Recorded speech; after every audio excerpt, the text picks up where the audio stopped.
Do you see the difference between these two games? It's not just the quality of the graphics.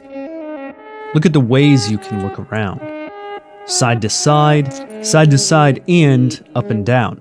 The advent of 3D games that utilize all the dimensions didn't just require better graphics cards.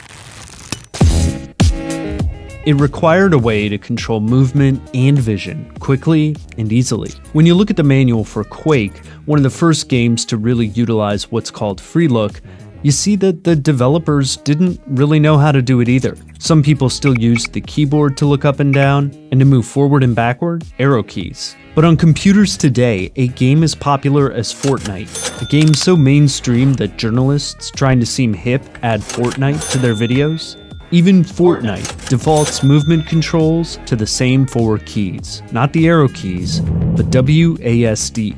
Why? The answer involves gaming's first superstar, and it shows how a legend can actually change the mechanics of play. On Monday, August 26, 1996, the Wall Street Journal featured an article about a presidential campaign and the first professional gamer, Dennis Thresh Fong. They ended up doing that little stencil drawing of me. I think it was me and it was Bill Clinton.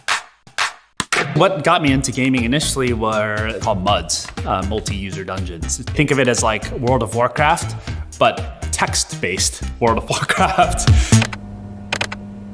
So like if you wanted to walk in this game, you would have to literally walk north, walk south. But Thresh didn't build his reputation on text-based games. It was playing the 3D game Quake, released in 1996. He never lost a tournament. But the game did present some new control challenges for all players. When most people started playing games back in those days, you just used the keyboard. And then over time, people realized that the keyboard had a fixed rate of turn. So if you wanted to turn left, it would kind of go like that. So you wouldn't be able to flick. I eventually switched to a mouse. A keyboard and mouse combo were necessary by the late 90s, so it was crucial to find a way to use the mouse to look and the keyboard to move the player. But the programmers didn't figure out the best way to do it. The players did. Some people would use the arrow keys, which are on the right-hand side of the keyboard, and the mouse. Some people would only use a keyboard. Some people would use kind of a horizontal row, so like ESDF. There were literally probably hundreds of different combinations that people used. I found WASD on my left hand and then using the mouse on the right hand to be the most comfortable. By default, the weapons, you have to hit the numbers to switch weapons. The arrow keys were far from weapons switching numbers and other important keys like control and shift. To strafe or step sideways, you often needed to hit a side directional key and shift at the same time.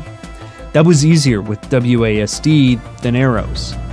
But ESDF or RDFG might have accomplished the same thing. It was Thresh's influence that made WASD a standard. People started copying and using WASD and the mouse as their standard key configuration. I think enough people started using it, it became really popular where the games just started making that the default key combination and configuration for a lot of games like Quake. Programmer John Carmack built Thresh's configuration into a special command in the sequel, Quake 2.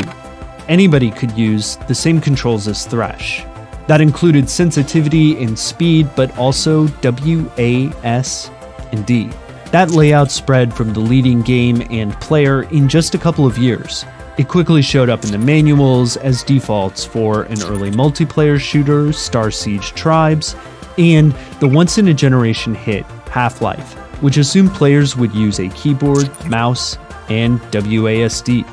I can't say that I invented it. It was just what was comfortable for me, and as the top player in my generation, people just wanted to use what I use. It's kind of cool that it's the standard today.